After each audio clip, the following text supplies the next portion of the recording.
Hello, welcome to Spotlight, a shining lamp of arty loveliness. Spotlight, brought to you by the Isle of Man Arts Council. This evening, we catch up with Queer Manx poet Simon Maddrell, who has a new prize-nominated poem inspired by a perhaps less appreciated aspect of life at Knockaloe camp. A poem from the Manx youth bard Hadassah Smith. We hear from the director of a forthcoming production of Agatha Christie's most critically acclaimed play, Witness for the Prosecution. And more chat with Gary and Jeff about this autumn's Festival of Choirs. Remember, do get in touch with any creative artistic endeavours you might be involved in, planning, hoping to create, or would really like to put in the spotlight. Poetic, visual, theatrical, musical, literary, mime. The list goes on. Email spotlight@manxradio.com or straight to me, Howard Kane @manxradio.com, if you prefer. They come to the same place. Now, we often catch up with Simon Maddrell on this programme, the self-styled queer Manx poet who works out of Brighton. He performs around the UK but comes back to his homeland as often as his schedule allows to refresh his Manx roots, as it were, catch up with friends, no doubt, as well. On a recent trip, a visit to Knockaloe camp led to some poetic inspiration for a largely uncurated story about the men interned in the massive camp just outside Peel during the First War, which has already been highly commended, the poem that is, in the McClellan Poetry Competition. I caught up with Simon down the line from his home in Brighton to discover more. Well, I mean, I've been to Knockaloe last year and spent a long time there. The actual inspiration for this poem came from a piece that Culture Vannin did, was showing some of the, I don't know if you've seen them, some of the photographs of men presenting as female in the theatres, but also outside the theatres. And there was an article about that, and they linked us to an article that was actually written for critical military studies by someone called Kit Hayham. So it's sort of, I'm actually writing a whole series of poems on internment, both First World War and Second World War. I mean, my grandparents ran Birchholme boarding house in Port Erin, and you know the kids were up in the attic, and the boarding house was full of internees. So that whole history does fascinate me, but particularly with this one, I think what's fascinating is it also brings in the subject of how we curate museum pieces. So when we see photographs of men dressed as women in the Knockaloe camp, how do we actually describe what's happening? Do we brush it off as men just having fun, or it being an essential requirement and nothing more? How do we actually present that and be faithful to either the truth or the likely truth? And very often when we go to museums, you know, we see the actual truth queer washed out. Well, not just queer washed out for all sorts of political reasons. But, you know, certainly even today you've got, going back to the First World War and the period of Knockaloe, you know, you still have people claiming that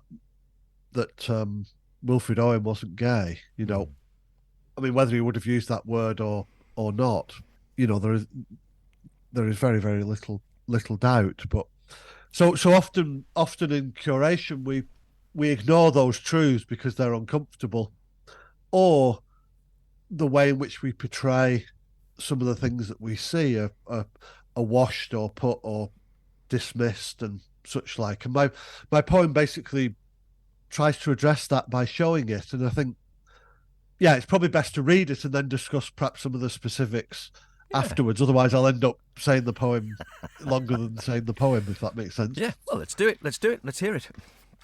But as you say, what's great about it is it's been highly commended in the McClellan Poetry Competition, which is run from the Isle of Arran. So I'll be going up to another island to read this poem next year. But is that a first? The Isle of Arran, is that a first for you? Or? Yes, it is. I've not been. The furthest north I've been is Bute. Yeah, I haven't got. So yeah, I'll be looking forward to that. That's terrific. And the McClellan Poetry Competition itself, is that something that's been going for a while? Yeah, it has. I'm not sure how long actually, but it's a good 20 years or so, I think.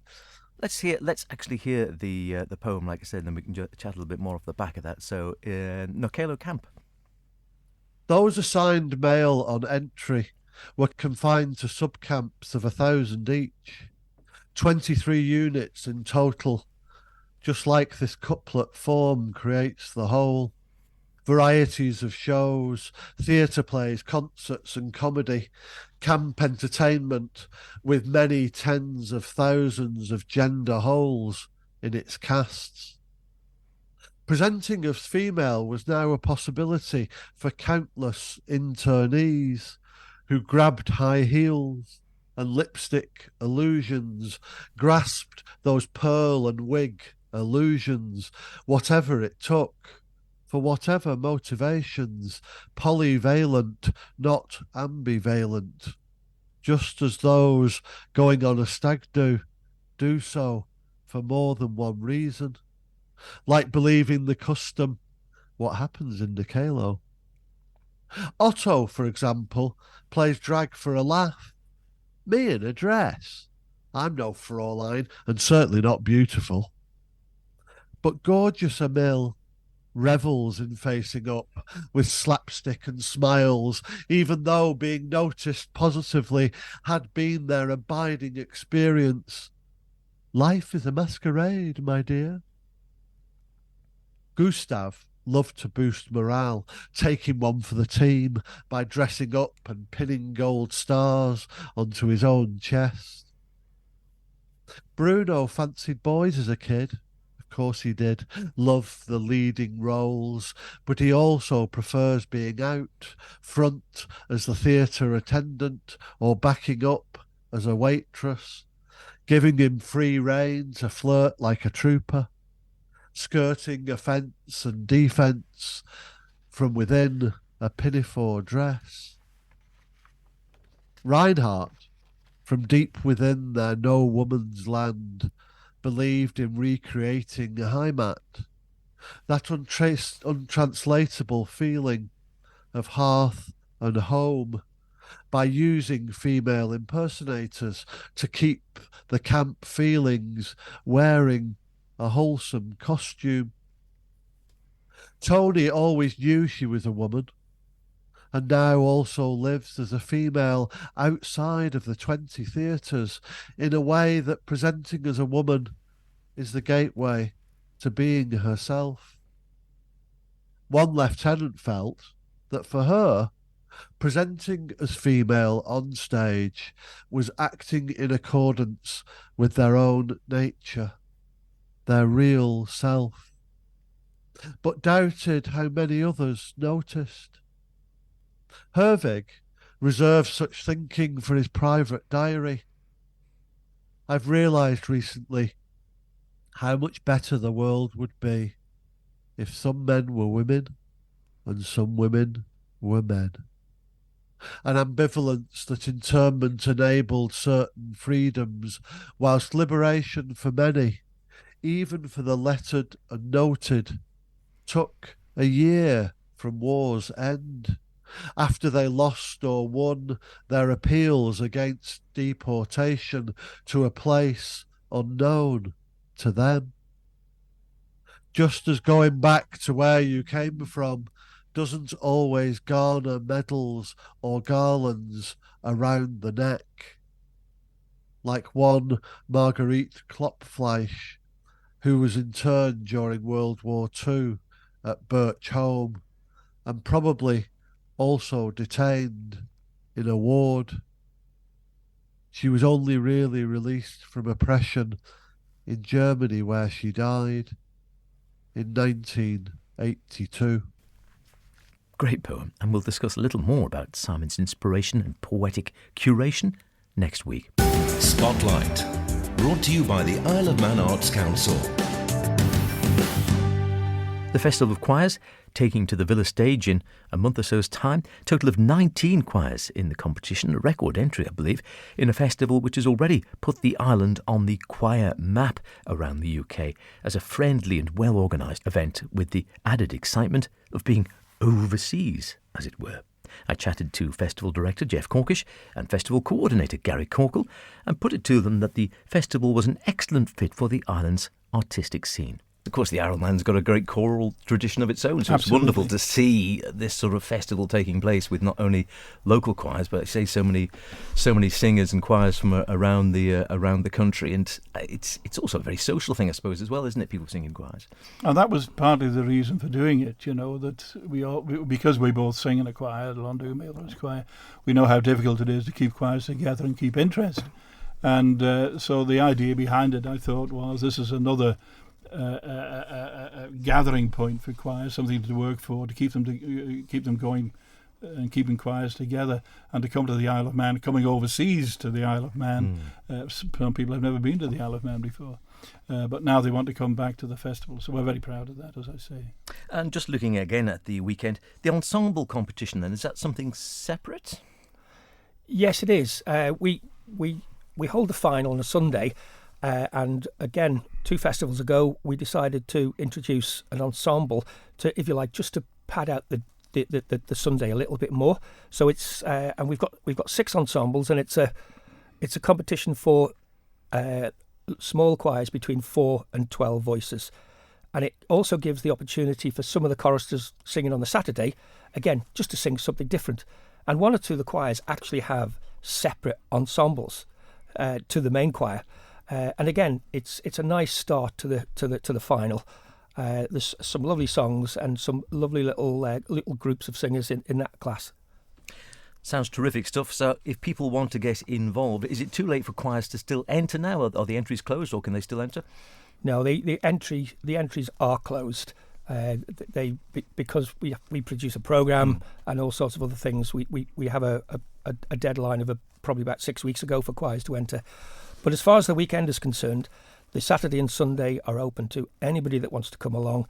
We have priced it at £12.50 a ticket, but that gives you access to both days. The first class starts at 9 o'clock on Saturday morning, and we go on to about 6:30. And then the ensemble in the final starts at 10 o'clock on the Sunday till about 1:30. And again, it's a wonderful experience. For those that are a bit concerned about, well, what type of music there'll be, maybe it will be all serious.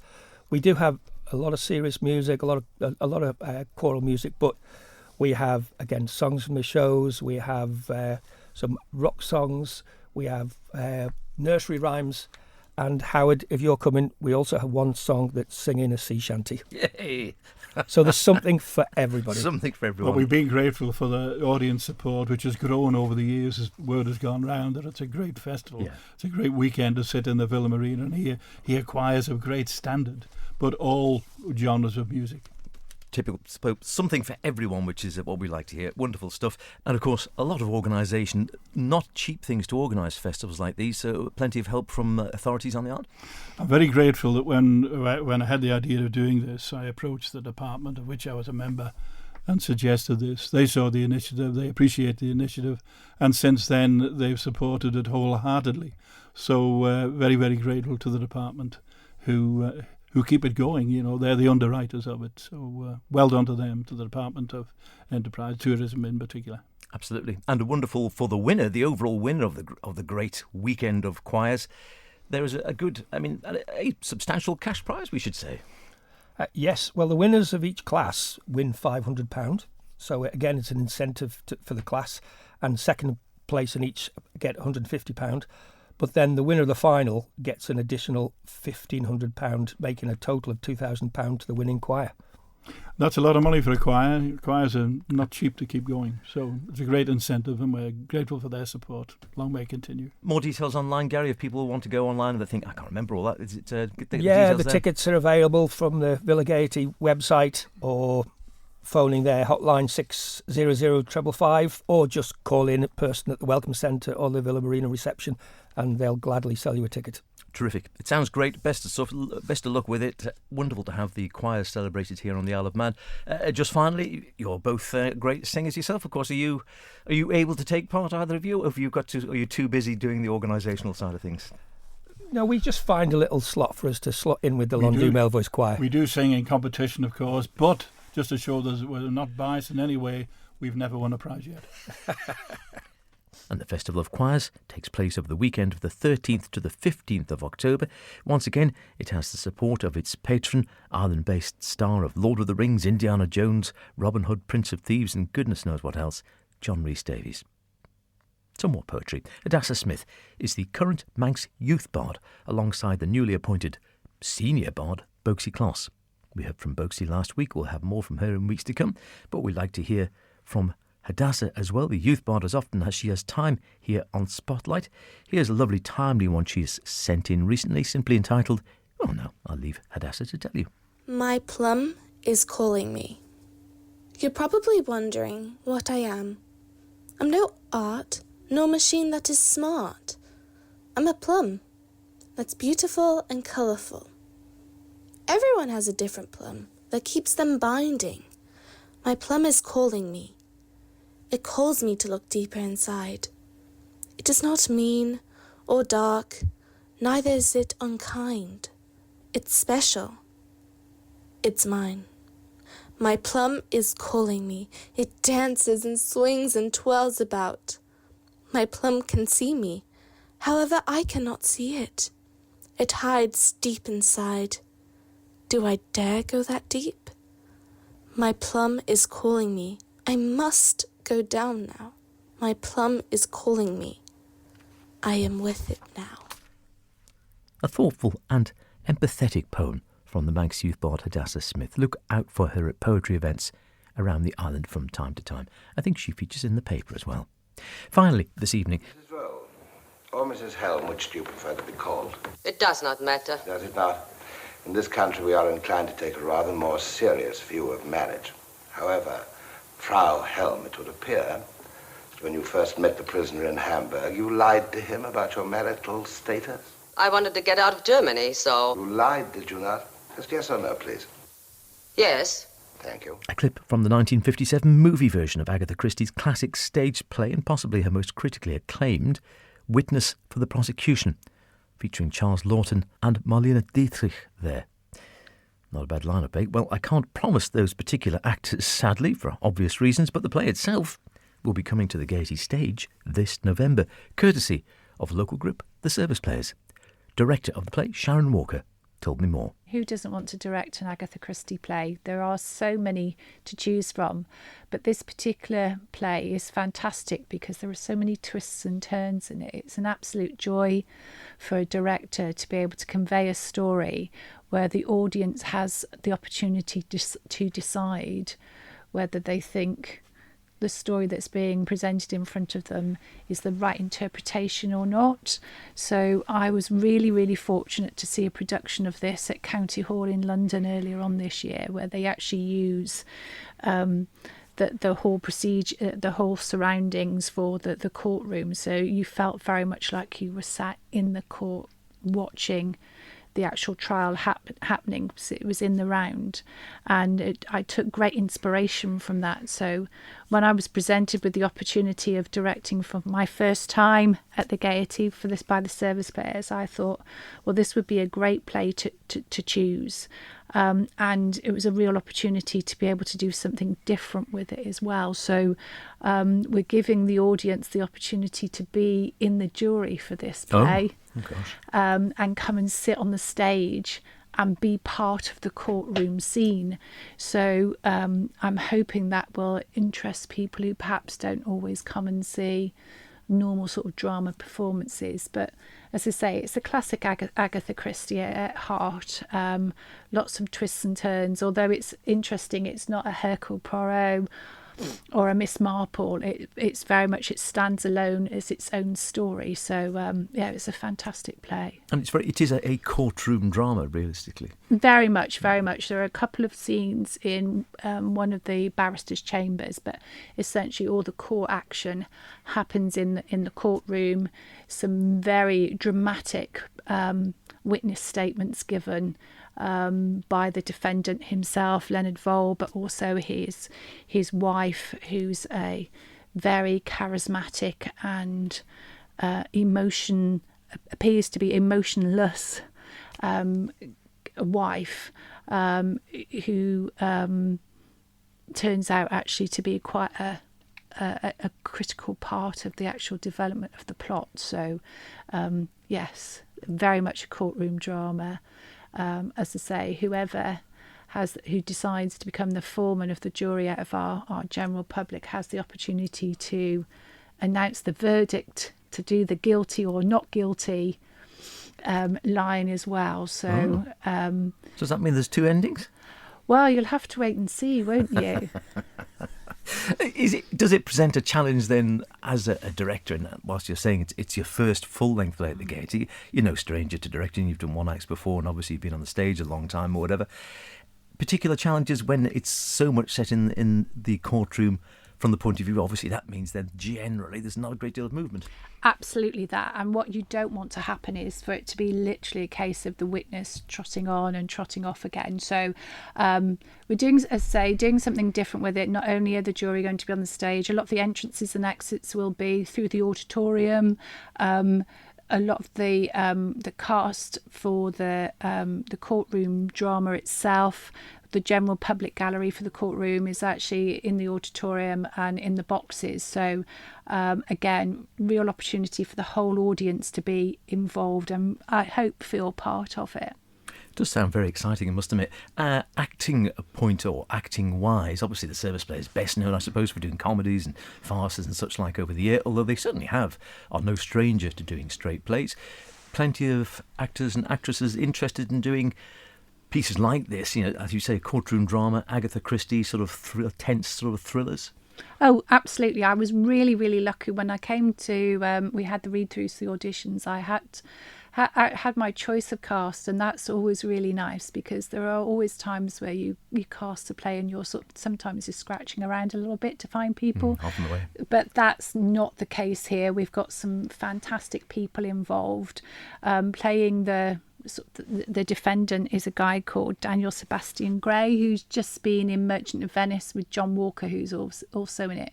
But actually, Rob James from Manx Radio is in it as well. So another plug for Manx Radio there. But then you also do have some of your sort of service players, stalwarts. So Lisa and Toby Smith are in it as well, as is yourself, Howard. I put up briefly with my medical hat on. Indeed, and so Rachel Martin and Rachel Jochen are also involved as well. So, and quite nicely, we've got somebody who had been involved in service players a long time ago, Mike Percival, who's actually come in, who's treading the boards again. More often seen backstage in recent years. Indeed, for the first time in a long time. But there's a cast of over 15 people in the play. Yes, and yes, so the plot is fantastic. It's the trial of the murder of Miss Emily French, who's being played by Jill Buchanan. And interestingly enough, part of the premise of the play is around the fact that she's this elderly lady, and when you look at the script, she's 56. Crikey. That just shows you in the time that Agatha Christie was writing that an age of 56 was considered to be past it. Sounds terrific. Something really different, particularly as you say, with this way it's going to be staged, with the audience actually being part of the action, as it were. Can't wait to see it, and well, I'll be there in close quarters, as to be said. I hope so. People want to find out more. Tickets available now. When's it on, and how can they get tickets are available now. It's on from the 9th to the 11th of November at the Gaiety Theatre, so just head over to the usual Villa Gaiety website or call in at the box office or go to the Welcome Centre and you'll be able to buy tickets there. Should be a cracking show. Some great actors and actresses, real tense courtroom drama. I don't know whether it's been seen here before. Tickets are available now. Get them while you can. That's about it for this week. Don't forget, if you want to hear anything again, go to manxradio.com, download the Spotlight podcast, listen where and when you want. Why not try it whilst changing your duvet this weekend? See you next week when we'll hear more about Litfest 2023. Until then, look after yourselves, and whatever you're doing, be creative about it. Cheerio.